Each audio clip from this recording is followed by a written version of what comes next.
ദൈവനാമം മഹത്വപ്പെടുവാനാകട്ടെ. അല്പസമയത്തേക്കുള്ള തിരുവചന ജ്ഞാനത്തിനായി ലഭിക്കുന്ന വേദഭാഗം 1 Corinthians 16-ാം അധ്യായം അതിന്റെ 13-14 വാക്യങ്ങൾ. 1 Corinthians 16-ാം അധ്യായം അതിന്റെ 13-14 വാക്യങ്ങൾ.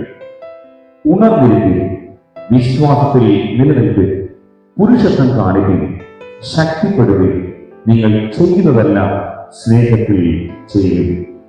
ഉണർന്നിരിക്കുകയും വിശ്വാസത്തിൽ നിലനിൽക്കുകയും പുരുഷത്വം കാണിക്കുകയും ശക്തിപ്പെടുകയും നിങ്ങൾ ചെയ്യുന്നതെല്ലാം സ്നേഹത്തിൽ ചെയ്യുകയും. ഇന്നത്തെ അല്പസമയത്തെ ചിന്തയ്ക്കായിട്ടുള്ള വിഷയം സ്നേഹത്തിൽ നിലനിൽക്കും എന്നതാണ്. സ്നേഹത്തിൽ നിലനിൽക്കും എന്ന വിഷയത്തെ അടിസ്ഥാനപ്പെടുത്തി അല്പസമയം ചിന്തിക്കുവാനായിട്ട് ഒരുങ്ങുന്നു. ഈ വേദഭാഗം പ്രത്യേകിച്ച് 1 Corinthians അതിന്റെ 16-ാം അധ്യായം അതിന്റെ പശ്ചാത്തലം പഠിക്കുമ്പോൾ നമുക്ക് കാണാൻ സാധിക്കുന്നത് ഇത് അപ്പോസ്തലനായ പൗലോസ് AD 55 കാലഘട്ടത്തിൽ എഫെസോസിൽ നിന്ന് എഴുതിയ ലേഖനമാണെന്ന് നമുക്ക് മനസ്സിലാക്കാം. പലപ്പോഴായി നാം കേട്ടിട്ടുള്ളത് തന്നെ കൊരിന്ത് എന്ന പട്ടണം ഒരു കോസ്മോപൊളിറ്റൻ സിറ്റിയാണ്. അതായത് വളരെ വാണിജ്യവൽക്കരിക്കപ്പെട്ട ഒരു സിറ്റിയായി കൊരിന്ത് മാറിയപ്പോൾ അവിടെ ഒത്തിരി അനാവശ്യമായ ജീവിത രീതികൾ, ഇമ്മോറാലിറ്റി, അതുപോലെ തന്നെ വർഗീയതകൾ, ഈ വിഭാഗീയതകൾ ഒക്കെ അവിടെ വന്നു എന്നുള്ളതാണ്. ഇതിന്റെ ഭാഗമായിട്ട് ഈ കൊരിന്തിന്റെ തീരത്ത്, ഞാൻ പറയാറുണ്ടല്ലോ, ഇതൊരു വാണിജ്യ നഗരമാണ്, അത് വലിയൊരു തുറമുഖമാണ്. അതിൽ തീരത്ത് സ്ഥിതി ചെയ്യുന്ന ഈ കൊരിന്ത് സഭയ്ക്കും അത് വലിയൊരു പ്രശ്നമായി മാറിയതുകൊണ്ടാണ്. അവിടെ ഒരു ഒത്തൊരുമ ആദ്യ കാലഘട്ടത്തിൽ ഉണ്ടായിരുന്നു, പിന്നെ അതുണ്ടായില്ല. അവിടെ അനാവശ്യവും അതോടൊപ്പം തന്നെ അനാചാരങ്ങളുമൊക്കെ സഭയിൽ തിങ്ങി വന്നു. മാത്രമല്ല ആത്മീയമായ അന്ധതയും ആത്മീയമായിട്ടുള്ള അഹങ്കാരവും അവിടെ കടന്നു വരികയും അതൊക്കെ അന്ധവിശ്വാസത്തിലേക്ക് ആ സഭയുടെ നിലപാടുകൾ പോകുന്നത് കണ്ടിട്ട് അപ്പോസ്തലനായ പൗലോസ് ആ ജനത്തെ, ആ സഭയെ ഒന്ന് തിരുത്തുവാൻ കൊടുത്ത വാണിംഗ് ആണ് ഈ വേദഭാഗങ്ങളെന്ന് മനസ്സിലാക്കാൻ സാധിക്കുന്നുണ്ട്. അതുകൊണ്ട് തന്നെ അപ്പോസ്തലനായ പൗലോസ് ഇങ്ങനെ ആഗ്രഹിച്ചു തന്റെ എഴുത്തിലൂടെ, തന്റെ ഈ ഒരു വിപ്ലവപരമായിട്ടുള്ള ഈ ലേഖനങ്ങളിലൂടെ ക്രൈസ്റ്റ് സെന്റർഡ് ലൈഫ്, ദൈവത്തിൽ കേന്ദ്രീകൃതമായ, ക്രിസ്തു കേന്ദ്രീകൃതമായ ഒരു ജീവിത ശൈലി ജനങ്ങൾക്ക് ഒരുക്കണമെന്ന് പൗലോസ് ആഗ്രഹിക്കുകയാണ്. അതുകൊണ്ട് തന്നെയാണ് ഒരുപാട് കാര്യങ്ങൾ അവിടെയുള്ള ജനങ്ങൾക്കും അവിടെയുള്ള സഭാവിഭാഗത്തിനു വേണ്ടി പറഞ്ഞിട്ട് അവസാനം 1 Corinthians 16-ാം അധ്യായം അതിന്റെ അവസാന ഘട്ടത്തിൽ പറയുന്നത് ഇതൊരു റിമൈൻഡറാണ്, ഇത് ഓർത്തുകൊള്ളണം, ഇതൊരു സ്പിരിച്വൽ അലർട്ടാണ്, ഇതൊരു ആത്മീയമായുള്ള താക്കീതാണ്. നിങ്ങൾ ഈ മുന്നേ പറഞ്ഞതുപോലെയുള്ള ക്രമങ്ങളിലൂടെ ആയിരിക്കണം നിങ്ങളുടെ ജീവിതം മുന്നോട്ട് പോകേണ്ടതെന്ന് ഉറപ്പിച്ച് പറയാനായിട്ട് കാണാൻ സാധിക്കുന്നുണ്ട്. അപ്പോൾ ചരിത്രം ഇതാണ്, ഈ ലേഖനത്തിന്റെ ഈ വാക്യത്തിന്റെ ചരിത്രം ഇതാണ്. ഇനി എന്താണ് ഈ വേദഭാഗം ഉന്നയിക്കുന്ന ആത്മീയാർത്ഥം എന്നത് എന്ന് ചിന്തിക്കുമ്പോൾ പ്രധാനമായും ഇന്നിവിടെ 2 പ്രധാന ചിന്തകളെയാണ് മുമ്പിലേക്ക് ആഗ്രഹിക്കുന്നത്. ഒന്ന്, കറേജ്, അതായത് ധൈര്യത്തോടുകൂടി വിശ്വാസത്തോടുകൂടി മുന്നേറണം, നിലനിൽക്കണം എന്ന ഒരു ചിന്തയാണ് മുമ്പോട്ട് വെക്കാൻ ആഗ്രഹിക്കുന്നത്. ഇവിടെ ബിലീവേഴ്സിനോട്, ആ വിശ്വാസികളോട് പൗലോസ് പറയുന്നത് നിങ്ങൾക്കൊരു അലർട്ടാണ്. നിങ്ങൾ പൂർണ്ണമായും ധൈര്യത്തോടും അതോടൊപ്പം തന്നെ വിശ്വാസത്തോടും ആയിരിക്കണം. നിങ്ങളുടെ ജീവിതം കടന്നു പോകുന്നത് വ്യത്യസ്ത സാഹചര്യങ്ങളിലൂടെ ആയിരിക്കാം. അവിടെ എല്ലാം നിങ്ങൾ എന്തുണ്ടാകണം? വിശ്വാസത്തിൽ ബലപ്പെട്ടവരാകണം, വിശ്വാസത്തിൽ ബലപ്പെട്ടവരാകണം.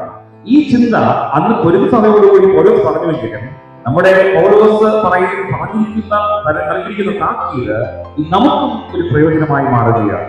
നമ്മുടെ ജീവിതത്തിൽ വിശ്വാസത്തിൽ ഉറപ്പുള്ളവരായിരിക്കണമെന്ന ആ ആത്മീയാർത്ഥമാണ് ഇന്ന് ഉദിച്ചു വരുന്നത്. പ്രിയപ്പെട്ടവരെ, നമ്മുടെ വിശ്വാസത്തിന് ഉറപ്പുണ്ടോ? അതോ ആടിയുടയുന്ന ഒരു പടകിന് തുല്യമായിട്ടാണ് നമ്മുടെ ജീവിതം നിൽക്കുന്നത്? നമ്മുടെ വിശ്വാസമായിരിക്കുമെന്ന് ഈ സമയം ചിന്തിക്കേണ്ടതുണ്ട്. ഇവിടെ വീണ്ടും പോലീസ് കൂട്ടിച്ചേർക്കുകയാണ്, ധൈര്യമുണ്ടാകണം. പ്രശ്നങ്ങളുടെ നടുവിൽ, പ്രതിസന്ധികളുടെ നടുവിൽ നിങ്ങൾ ധൈര്യത്തോടെ വിശ്വാസത്തിന് പ്രാധാന്യം കൊടുത്ത് നിങ്ങൾ നിൽക്കണം. ദൈവം നിങ്ങൾക്ക് സഹായമായി കൂടെ വരും എന്നതാണ്. ഈ വേദഭാഗങ്ങളുടെ മറ്റൊരു അർത്ഥങ്ങളിലേക്ക് പോകുമ്പോൾ വീണ്ടും മനസ്സിലാക്കുന്നത് ക്രൈസ്തവ ജീവിതം എന്ന് പറയുന്നത് അത്ര നിസ്സാരമല്ല. ക്രിസ്തീയ ജീവിതം എന്ന് പറയുന്നത് അത്ര നിസ്സാരമല്ല. പ്രശ്നങ്ങളുടെ നടുവിലാണ് നാം ആയിരിക്കുന്നത്. ഇവിടെ ഒരു ചിന്തകൻ പറഞ്ഞിരിക്കുകയാണ്, യുദ്ധകളത്തിലാണ് ഓരോ ക്രിസ്ത്യാനി. എങ്ങനെയാണ് വിശ്വാസത്തിലും സ്നേഹത്തിലും ഐക്യതയിലും മുന്നേറണമെന്ന ചിന്തയോടുകൂടി ഒരു പ്രത്യേക തരത്തിലുള്ള യുദ്ധകളത്തിലാണ് ഓരോ വിശ്വാസിയും ആയിരിക്കുന്നത്. അതുകൊണ്ട് തന്നെ ഓരോ ക്രിസ്ത്യാനിക്കും, ഓരോ വിശ്വാസികൾക്കും സ്പിരിച്വൽ ഡിസിപ്ലിൻ, അതായത് ആത്മീയമായ അച്ചടക്കം ഉണ്ടാകണമെന്ന് ഇവിടെ ഓർമ്മപ്പെടുത്തുകയാണ്. അതോടൊപ്പം ഈ ആത്മീയമായ അച്ചടക്കം എന്തിലേക്ക് നമ്മൾ നയിക്കുകയാണ്? നന്മയിലേക്കും അതോടൊപ്പം അനുഗ്രഹത്തിലേക്കും വഴി നടത്തുന്നു എന്ന് മാത്രമല്ല, ഈ നാളുകളിൽ നാം വിശ്വാസത്തിലും അതോടൊപ്പം തന്നെ നാം ധൈര്യത്തിലും കുറച്ചുകൂടി ഒന്ന് ബലപ്പെടുമ്പോൾ, ധൈര്യം കുറച്ചുകൂടി സംഭരിക്കുമ്പോൾ, വിശ്വാസത്തിലൂടെ ബലപ്പെടുമ്പോൾ നമ്മുടെ ജീവിതത്തിലെ പാപങ്ങളെല്ലാം നമ്മെ വിട്ട് മാറും എന്നത് വലിയ അർത്ഥമാണ് ഈ വേദഭാഗം ഓർമ്മിക്കുന്നത്. അതോടൊപ്പം തന്നെ ഫാൾസ് ടീച്ചിങ്, അതായത് തെറ്റായ പഠിപ്പിക്കലുകൾ ഇന്ന് ഒരുപാട് ലോകത്തിൽ നടക്കുന്നുണ്ട്. നമ്മൾ എന്ത് വിശ്വസിക്കണം, ഏതിനെ വിശ്വസിക്കണം, എവിടെയാണ് ആശ്രയിക്കേണ്ടത് എന്ന ആ ആശയക്കുഴപ്പത്തോടുകൂടി ജീവിക്കുമ്പോൾ തെറ്റും ശരി തിരിച്ചറിയുവാനുള്ള ഒരു ഒരുക്കം നമുക്ക് ദൈവം തരാനായിട്ട് പോവുകയാണ്.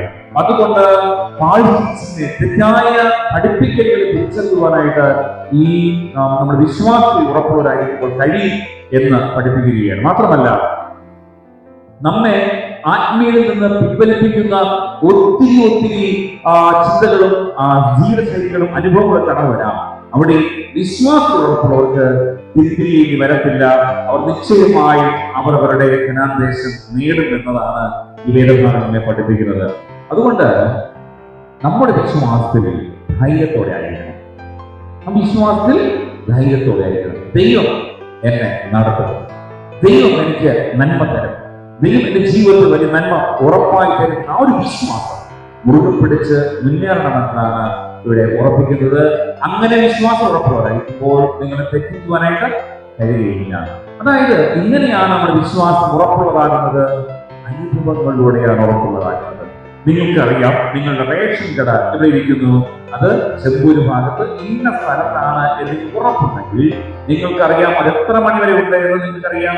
അതനുസരിച്ച് എന്തൊക്കെയാണ് നിങ്ങൾ കൊണ്ടുപോകുന്ന ക്യാരി ബാഗുകൾ, അതൊക്കെ എന്താണെന്ന് മനസ്സിലാക്കി കഴിഞ്ഞാൽ നിങ്ങൾക്ക് ഈ കറക്റ്റ് സമയത്ത് നിങ്ങൾ ക്യാരി ബാഗുകൾ എടുത്ത് നിങ്ങൾ നടന്ന് നിങ്ങളുടെ റേഷൻ കടയിലേക്ക് പോകുന്ന വലിയ ഒരാളെന്ന് പറയുക, നിന്റെ റേഷൻ കട അവിടെ അല്ല, നിന്റെ ഈ പോകേണ്ട സമയം ഇതല്ല, നിനക്ക് അവിടെ അർഹതയില്ല എന്ന് പറയുമ്പോൾ നിങ്ങൾ പറയും, ഒന്ന് പോളോ, എനിക്ക് വ്യക്തമായി അറിയാം എന്റെ റേഷൻ കട അവിടെ തന്നെയുണ്ട്, കാരണം എനിക്കത് അനുഭവമാണ്.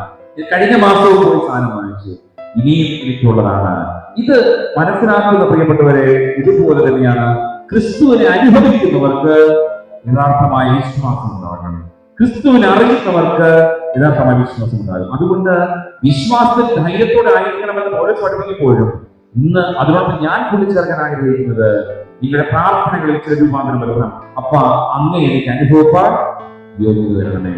അനുഭവമാണ് യഥാർത്ഥ ആത്മവിശ്വാസം, മറക്കരുത്. അനുഭവമാണ് യഥാർത്ഥ ആത്മബലം. അനുഭവമുള്ളവരെ ഒരു നാളും തിരിച്ചു വിടാനോ വഴിതെറ്റിക്കുവാനോ കഴിയുകയില്ല. ഒരു കുഞ്ഞ് ആദ്യ കാലഘട്ടത്തിൽ ഒരു തിരി തെളിയിച്ചിരിക്കുമ്പോൾ ആ തിരിയിൽ ചെന്ന് വെള്ളിയിൽ കൈവയ്ക്കുമ്പോൾ പൊള്ളിയിരിക്കുക. എന്നാൽ വീണ്ടും ആ കുഞ്ഞിനോട് പറയുകയാണ്, മോനെ മോളെ ഒന്നുകൂടി കൈവച്ച് നോക്കൂ എന്ന് പറഞ്ഞാൽ നമുക്ക് വെക്കുവോ? ജന്മത്ത് നടക്കത്തില്ല. കാരണം കഴിഞ്ഞ പ്രാവശ്യം വെച്ചപ്പോ കൈ പൊള്ളി, അത് പൊള്ളുമെന്നറിയാം. അതായത് വിശ്വാസം എപ്പോഴാണ് ഉറപ്പാക്കുന്നത്, വിശ്വാസം എപ്പോഴാണ് പ്രബലപ്പെടുന്നത്, നമുക്ക് ഈ അനുഭവം ഉറപ്പാകുമ്പോഴാണ്. അതുകൊണ്ട് ചെറിയ കാര്യങ്ങളാവട്ടെ വലിയ കാര്യങ്ങളായിട്ട് ദൈവത്തിൽ പ്രാർത്ഥിക്കുന്നുണ്ട്.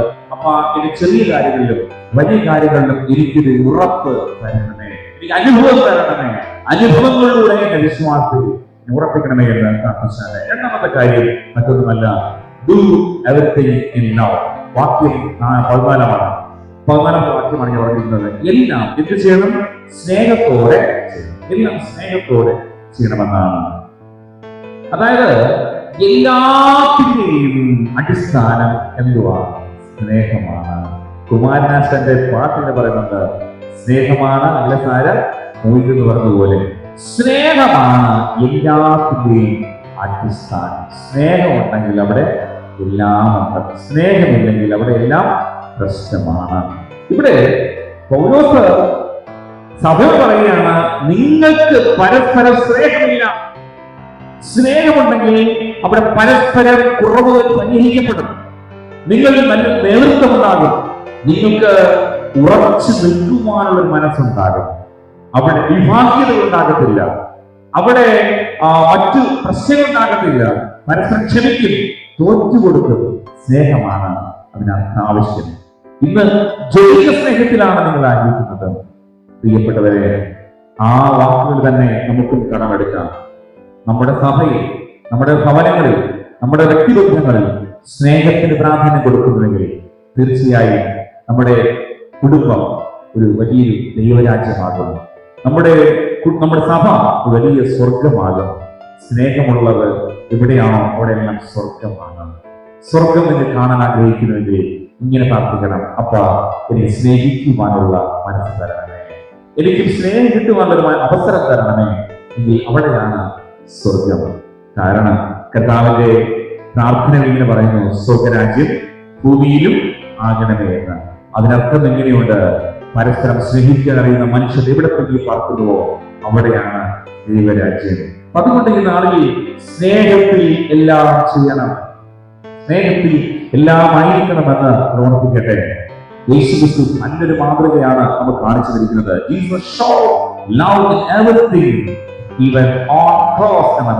അതായത് ക്രിസ്തു തന്റെ സ്നേഹത്തെ ക്രൂശിലൂടെ നമുക്ക് വെളിപ്പെടുത്തിയിരിക്കുന്നു. ഇതൊരു നോമ്പ് കാലഘട്ടമാണ്. ഈ നോമ്പ് കാലഘട്ടം നമ്മൾ സ്നേഹത്തിന്റെയും ത്യാഗത്തിന്റെയും മാനസാന്തരത്തിന്റെയും അനുതാപത്തിന്റെയും രീതികളിലൂടെ ഇങ്ങനെ കടന്നുകൊണ്ടിരിക്കുകയാണ്. ഇനി ഈ ഈസ്റ്റർ വരുമ്പോഴൊക്കെ ആഴ്ചകളൊക്കെ കൂടുതലായി പ്രാർത്ഥനകളിലേക്കും ശുശ്രൂഷകളിലേക്കും പ്രവേശിക്കുമ്പോൾ പ്രിയപ്പെട്ടവരെ ഓർക്കുക, ക്രിസ്തു നമ്മെ തന്റെ ജീവൻ നൽകി നമ്മെ സ്നേഹിച്ചിരിക്കുന്നുവെങ്കിൽ നമുക്കും നമ്മുടെ ജീവനെ നൽകി മറ്റുള്ളവരെ, കുടുംബങ്ങളെ, വ്യക്തിജീവിതങ്ങളെ, സഭയെ സ്നേഹിക്കുവാനായിട്ട് കഴിയട്ടെ. ഈ അപ്പോസ്തലൻ പൗലോസ് ഇങ്ങനെ പറയുന്നു: നിങ്ങൾക്ക് അവിടെ സ്നേഹമുണ്ടെങ്കിൽ യൂണിറ്റി ഉണ്ടാകും, അവിടെ സമാധാനം ഉണ്ടാകും, അവിടെ അനുഗ്രഹം ഉണ്ടാകുമെന്ന്. അതെ, ഒരു കുടുംബം എപ്പോഴാണ് രക്ഷിക്കപ്പെടുന്നത്? പരസ്പരം സ്നേഹിക്കുവാൻ വേണ്ടി പഠിക്കുമ്പോഴാണ് ആ കുടുംബം അനുഗ്രഹമാകുന്നത്. സ്നേഹം ഉണ്ടെങ്കിൽ അവിടെ എന്ത് ഇല്ലെങ്കിലും അവിടെ എല്ലാം നന്മയായി തീരും. പലപ്പോഴും പറയാറില്ലേ, സ്നേഹം ഉണ്ടെങ്കിൽ ഇത് കഞ്ഞിയാണെങ്കിൽ ശരി, അത് കഴിച്ചുകൊണ്ട് സന്തോഷത്തിലായിട്ട് പറ്റുന്നതാണ്. സ്നേഹം ഉണ്ടെങ്കിൽ അവിടെ എല്ലാം ഉണ്ട്. പ്രിയപ്പെട്ടവരെ, ഇന്ന് അപ്പോസ്തലൻ പൗലോസ് പഠിപ്പിക്കുന്ന വചനങ്ങളിലൂടെ നമുക്ക് കിട്ടുന്ന പ്രധാന ചിന്ത: സ്നേഹിക്കുവാൻ പഠിക്കണം. ഒരിക്കൽ രണ്ട് അയൽവക്കത്തായിരിക്കുന്ന നെയ്ബേഴ്സ്, അയൽവക്കക്കാർക്ക് പ്രശ്നമുണ്ടായി. ആ പ്രശ്നമുണ്ടായി തീവ്രമായി അങ്ങോട്ടടി ഇങ്ങോട്ടടി പ്രശ്നമാണ്. അവർക്ക് വലിയ പ്രശ്നമാണ്. പരസ്പരം സ്നേഹിക്കാൻ കഴിയുന്നില്ല. അവരുടെ മനസ്സുകൾ തമ്മിൽ വളരെ അകൽച്ച വന്നുപോയി. അതുകൊണ്ട് അതിന് പ്രശ്നത്തിന് കാരണം വലിയ പ്രശ്നങ്ങളൊക്കെ ഉണ്ടാവുകയാണ്. അപ്പോഴാണ് അതുവഴി പോയ സ്കൂൾ അധ്യാപകൻ, പണ്ടത്തെ മാഷ് എന്ന് പറയും, മാഷ് വരികയാണ്. മാഷ് വന്ന് രണ്ടുപേരെയും പിടിച്ചിരുത്തിയിട്ട് അവർക്ക് സ്നേഹത്തിന്റെ വിലയെക്കുറിച്ച് പറഞ്ഞു കൊടുത്തു. എന്താണ് മനുഷ്യൻ എന്ന് പറഞ്ഞു കൊടുത്തു, എന്താണ് മനുഷ്യത്വം എന്ന് പറഞ്ഞു കൊടുത്തു. അങ്ങനെ അദ്ദേഹം സ്നേഹിക്കുവാൻ വേണ്ടി ഇരുവർക്കും തമ്മിൽ ഒരു വ്യവസ്ഥ വെച്ചു. അങ്ങനെ ഒരു വ്യവസ്ഥ വെച്ചിട്ട് അവരോട് പറഞ്ഞു: നിങ്ങളുടെ ദേഷ്യത്ത് വരുമ്പോൾ അത് ഒഴിവാക്കിയിട്ട് പരസ്പരം സ്നേഹിക്കുവാൻ വേണ്ടി ശ്രമിക്കണം. തീർച്ചയായും നിങ്ങൾ രണ്ടുപേരും ഒന്നായി തീരുമെന്ന് പറഞ്ഞു. ആദ്യമൊന്നും അവർക്കതങ്ങനെ ചിന്ത തോന്നിയില്ല. ഇത്രയും നാല് കേസും വയ്യാവേലിയുമായി നടക്കുന്നവർക്ക് എങ്ങനെ ഒന്നാകാൻ കഴിയും എന്നൊക്കെ ചിന്തിച്ച് അവർ വ്യഗ്രതപ്പെട്ടു. എന്നാൽ ഈ മാഷ് പോയിട്ട് മാഷ് പറഞ്ഞ കാര്യങ്ങൾ അനുവർത്തിക്കാൻ ശ്രമിച്ചു. അവർ ദേഷ്യം വരുമ്പോഴെല്ലാം അതിന് കടിച്ചമർത്തിയിട്ട് പരസ്പരം സ്നേഹം പങ്കിടാനായിട്ട് ശ്രമം തുടങ്ങി. അറിയാതെ പരസ്പരം അവർ ഒന്നായി മാറി. ഇത്രയും നാൾ അവരുടെ വസ്തുവകൾക്കുണ്ടായിരുന്ന അതിർവരമ്പുകളെ അവർ ചില പോയിന്റുകളൊക്കെ വെച്ചിരുന്നു, ചില വേദികളൊക്കെ തീർന്നിരുന്നു. അതെല്ലാം തച്ചുടച്ചിട്ട് അവർ ഒന്നായി മാറാനായിട്ട് പോകുന്ന ഒരു സാഹചര്യമാണ് നമുക്ക് കാണാനായിട്ട് സാധിക്കുന്നത്. തീരെ സ്നേഹമുണ്ടെങ്കിൽ അവിടെ എല്ലാം ഉണ്ട്. അതുകൊണ്ട് സ്നേഹത്തിന് വേണ്ടി ധൈര്യത്തോട് നിൽക്കണം. സ്നേഹം കിട്ടുന്നതിന് വേണ്ടി, സ്നേഹം കൊടുക്കുന്നതിന് വേണ്ടി ധൈര്യം കാണിക്കണമെന്ന് അപ്പോസ്തലൻ പൗലോസ് ഇന്നുവരെ പഠിപ്പിക്കുകയാണ്. അതോടൊപ്പം കുടുംബത്തിൽ ഈ വിശ്വാസത്തിനും സ്നേഹത്തിനും വലിയൊരു പ്രാധാന്യമുണ്ടെന്ന് പറഞ്ഞുകൊണ്ടാണ് ഇത് വചന ശുശ്രൂഷ നിർത്തുന്നത്. പരസ്പര വിശ്വാസമാണ് ഓരോ കുടുംബങ്ങളെയും ഇത്രയും സമയം വരെ ഒരു സഭയുടെ പശ്ചാത്തലത്തെ കുറിച്ച് ഞാൻ പറഞ്ഞുവെങ്കിൽ, എന്നാൽ കുടുംബത്തെ കുറിച്ച് പറയുന്നത് പരസ്പര വിശ്വാസമാണ് ഒരു കുടുംബത്തിന്റെ വിജയം എന്നുള്ളതാണ്. അതുകൊണ്ട് തന്നെ നമ്മുടെ കുടുംബങ്ങളിൽ പരസ്പരം വിശ്വാസത്തിന് വേണ്ടി, പരസ്പരം ആ ഒരു ഉറപ്പിന് വേണ്ടി നമ്മൾ നിലനിൽക്കണമെന്ന് ഓർമ്മിച്ചു കൊള്ളട്ടെ. മാത്രമല്ല, അങ്ങനെയുള്ള പരസ്പര വിശ്വാസം കാത്തു സൂക്ഷിക്കുന്നിടത്ത് ദൈവ അനുഗ്രഹവും കൃപയും ഉണ്ടാകുമെന്നും, മാത്രമല്ല ആ സ്നേഹത്തിന് വേണ്ടി നിലകൊള്ളുന്ന മാതാപിതാക്കൾ, കുഞ്ഞുങ്ങൾ എന്നിവർ ഒരിടത്തുണ്ടെങ്കിൽ തീർച്ചയായും അവിടെ നന്മയുണ്ടാകുമെന്ന് പറഞ്ഞുകൊള്ളട്ടെ. അവിടെ സമാധാനം ഉണ്ടാകും, ഇവിടെ അനുഗ്രഹം ഉണ്ടാകും, അവിടെ ദൈവകൃപ ഉണ്ടാകും. ഇവിടെയാണ് ദൈവകൃപയുള്ളത്. ഇത് പോലെ സംബന്ധിച്ച് പറഞ്ഞ വാക്കുകൾ കൂടി പറഞ്ഞെടുക്കാൻ ആഗ്രഹിക്കുന്നു. വിശ്വാസമുള്ളിടത്തും സ്നേഹമുള്ളിടത്തും എന്തുണ്ടാകും? ദൈവകൃപയുണ്ടാകും. പ്രാർത്ഥനകളിൽ പഠിപ്പിച്ചതുപോലെ സ്നേഹമുള്ളിടത്തും വിശ്വാസമുള്ളിടത്തും ദൈവരാജ്യം പണിയപ്പെടും. ഇനി അങ്ങ് പോയാലേ സ്വർഗ്ഗരാജ്യം ലഭിക്കൂ എന്നുള്ളതല്ല. നിങ്ങൾക്ക് പരസ്പരം സ്നേഹിക്കാൻ മനസ്സുണ്ടാക്കി, പരസ്പരം വിശ്വാസത്തിൽ, ദൈവവിശ്വാസത്തിലും കുടുംബത്തിൽ പരസ്പര വിശ്വാസത്തിൽ നിലനിൽക്കാൻ സാധിക്കുന്നെങ്കിൽ ദൈവരാജ്യം നിങ്ങളുടെ സമാഗതമാകും. അപ്രകാരം നമുക്കും ഒന്ന് ശ്രമിക്കാമോ? പ്രിയപ്പെട്ടവരെ, സ്നേഹവും വിശ്വാസവും നമ്മുടെ പക്ഷത്തുണ്ടെങ്കിൽ പാപം നമ്മെ വിട്ട് മാറും, വിഭാഗ്യതകൾ നമ്മെ വിട്ട് മാറും, രോഷം നമ്മെ വിട്ട് മാറും, സങ്കീർണതകൾ നമ്മെ വിട്ട് മാറും എന്ന് സഭയിൽ പഠിപ്പിച്ചതുപോലെ നമ്മോട് ഇന്ന് പറയുകയാണ്. നമുക്ക് ശ്രമിക്കാം എല്ലാവരെയും ദൈവത്തിൽ വിശ്വസിക്കുവാനും പരസ്പര വിശ്വാസ അനുഭവത്തിൽ നിലനിൽക്കുവാനും നമുക്ക് ഒരു തീരുമാനമെടുക്കാം. മാത്രമല്ല, എല്ലാവരെയും സ്നേഹിക്കുവാനായിട്ട് നമുക്ക് ശ്രമിക്കാമോ? സ്നേഹത്തിന് എന്തെങ്കിലും വിള്ളൽ സംഭവിക്കുന്നുവെങ്കിൽ തീർച്ചയായും അതിന്റെ കാരണത്തെ നാം തീർച്ചയായും മാറ്റേണ്ടതുണ്ട്. മുൻകാലഘട്ടങ്ങളിൽ ഒരു സിനിമ കണ്ടതിൽ ഓർമ്മയുണ്ട്. സിനിമയുടെ പേര് എനിക്ക് പറയാൻ അറിയില്ല, പക്ഷെ അതിലെ കഥാപാത്രങ്ങളും അതിലെ സംഭവവും ഞാൻ പറഞ്ഞെടുത്ത രണ്ട് കപ്പിൾസ് ഒരു നല്ല കുടുംബമായി നല്ല സ്നേഹത്തോടെ ജീവിക്കുകയാണ്. നിങ്ങൾക്ക് അറിയാവുന്ന സിനിമയാണ്, പറയുന്നത് കിട്ടും. അപ്പോ സന്തോഷത്തോടെ ജീവിക്കുകയാണ്. പെട്ടെന്ന് അവരുടെ ഇടയിലേക്ക് ഒരു സ്നേഹത്തിന് വിള്ളലായി ഒരു കഥാപാത്രം കടന്നു വരികയാണ്. അത് മറ്റൊന്നുമല്ല, ഒരു മരവും അതിന്റെ ചക്ക വീഴുന്ന ഒരു രംഗമുള്ള സിനിമയാണ്. അതിന്റെ ചില രംഗങ്ങൾ മാത്രമാണ് എനിക്ക് ഓർമ്മയുള്ളത്. അതിൽ അവർ സന്തോഷത്തോടെ മുമ്പോട്ട് പോകുന്നു. എന്നാൽ അവരുടെ ഇടയിൽ ഒരു പ്രശ്നം വരികയാണ്. ഒരു ചക്ക എപ്പോഴും പഴുത്ത് മുട്ട് വീഴുന്നു, അത് എല്ലായിടത്തും മോശമാകുന്നു. അതിന്റെ പേരിൽ തെറ്റുന്നു, തെറ്റി മാറുന്നു. ഒരു മതിൽ പണിയപ്പെടുകയാണ്.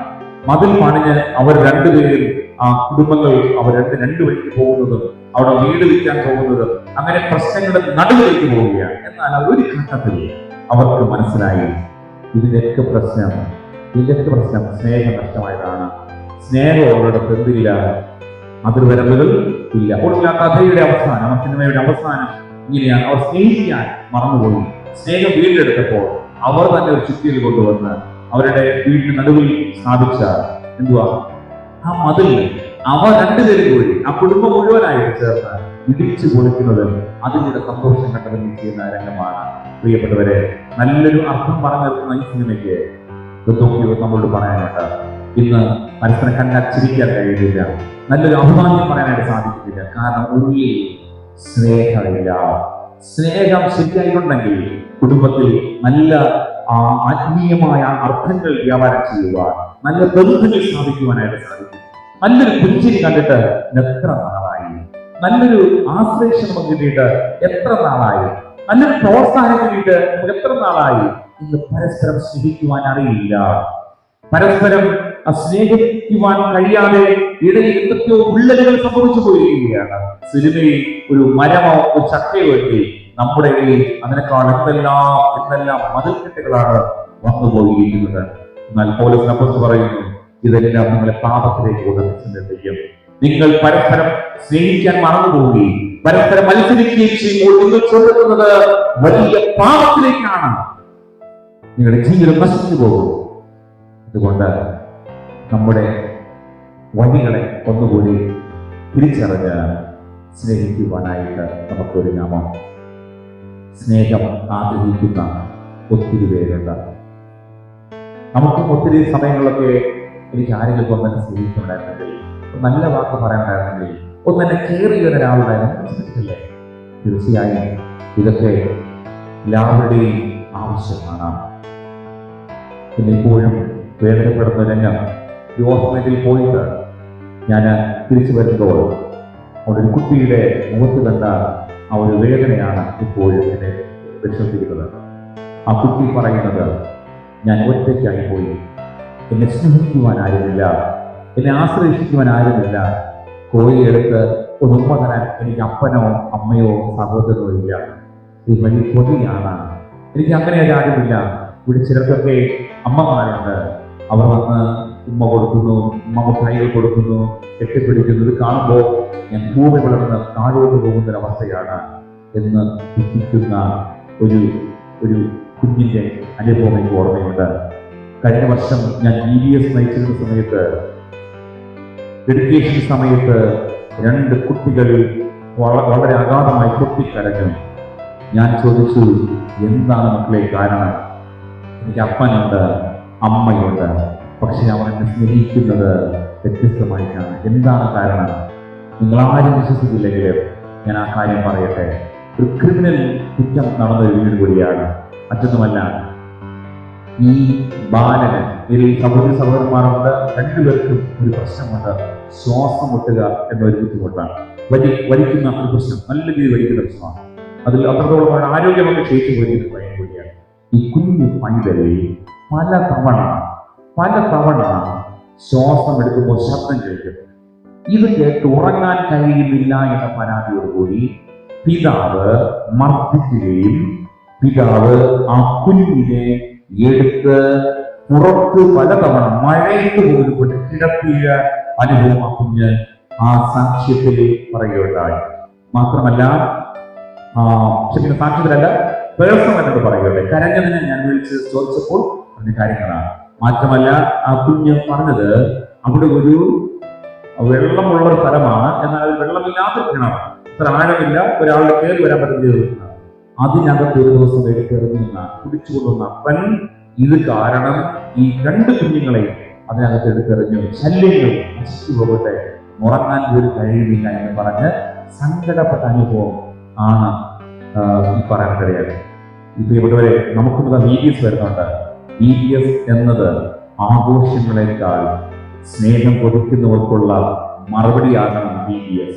അതുപോലെ തന്നെ ക്രിസ്തുവിനെ കാണിച്ചു കൊടുക്കുന്നതാണ് EVS. നമ്മൾ അതിനു വേണ്ടി തയ്യാറെടുത്തുകൊണ്ടിരിക്കുമ്പോൾ അന്നത്തെ അനുഭവങ്ങളിൽ എനിക്ക് കഴിഞ്ഞത് എന്താണ്? പ്രിയപ്പെട്ടവരെ, അപ്പനുണ്ടായിട്ടും അമ്മയുണ്ടായിട്ടും സ്നേഹിക്കാൻ മനസ്സില്ലാതെ മക്കളെ മഴയത്തും വെയിലത്തും ഉപേക്ഷിക്കുന്ന ആ സാഹചര്യം, ആ കുഞ്ഞുങ്ങളുടെ അവസ്ഥ. കുഞ്ഞുങ്ങൾ പറയുകയാണ്, എനിക്ക് ജീവിക്കണം, എനിക്ക് ജയിക്കണം, എനിക്ക് ഒരുപാട് മുന്നോട്ട് പോകണം എന്ന് പറയുന്ന രംഗം. മറ്റൊരു കുഞ്ഞ് പറഞ്ഞ രംഗം ഇപ്പോൾ ഓർമ്മയുണ്ട്. ഇപ്പൊ പൊക്കത്തിൽ ഒരു കുറഞ്ഞ കുഞ്ഞാണ്. ഞാൻ ഈ കഴിഞ്ഞ വർഷം വന്നപ്പോൾ പറഞ്ഞു തോന്നുന്നു. ആ കുഞ്ഞ് പൊട്ടിക്കരഞ്ഞുകൊണ്ട് പറഞ്ഞത് ഇങ്ങനെയാണ്, എന്നെ എല്ലാവരും കുള്ളത്തി എന്ന് വിളിക്കാറുണ്ട്, സ്കൂളിൽ കൂട്ടുകാരെ വിളിക്കാറുണ്ട്, എനിക്ക് എന്റെ സഹപാഠികൾ എന്നെ വിളിക്കാറുണ്ട്, എന്റെ ടീച്ചേഴ്സിനെ വിളിക്കാറുണ്ട്. വിളിക്കുമ്പോഴെല്ലാം കുളത്തിൽ എഴുതുക, അല്ലെങ്കിൽ സഭയിൽ പോലും പലരൊക്കെ എന്നെ വിളിക്കാറുണ്ട്. സത്യത്തിൽ എന്റെ മനസ്സിന് പൊക്കം കൂടുതലാണ്, എന്റെ മനസ്സിന്റെ പൊക്കം ഉയരം കൂടുതലാണ്. ഈ സഹിക്കുന്നില്ല.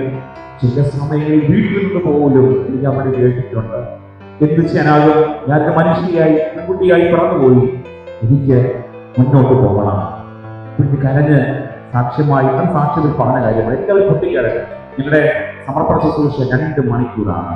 ശനിയാഴ്ച ഉച്ചയ്ക്ക് 2 മണിക്ക് തുടങ്ങിയാൽ 6 മണി വരെ കറക്റ്റായിട്ട് സമർപ്പണ ശുശ്രൂഷ പോകും. 6 മണിക്ക് എല്ലാവരും പൊട്ടിക്കരഞ്ഞ് നിലവിളിക്കുന്ന രംഗമാണ്. ഒരുപാട് മാനസന്തപ്പെടും, ഒരുപാട് എഴുതിത്തരും. ആ പേപ്പറുകളെ കിട്ടിയിരിക്കുകയാണ്.